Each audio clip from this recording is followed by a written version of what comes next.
শুক্রবার মেরিল প্রথম আলো 2016 এর সেরা অভিনেতা হিসেবে পুরস্কার পেয়েছিলেন শাকিব খান শিকারী সিনেমার জন্য এবং পুরস্কারটি সে তার ছেলে আব্রাহাম খান জয়কে উৎসর্গ করেছেন।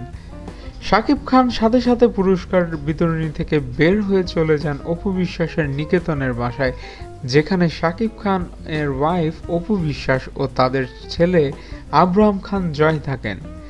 শাকিব খান বাসায় গিয়ে ছেলেকে কোলে নিয়ে শাকিবের পুরস্কারটি আব্রাহামের হাতে তুলে দেন আর বললেন, আমার ছেলে বাংলাদেশের ফিউচারের কিং খান, এতে কোনো সন্দেহ নেই।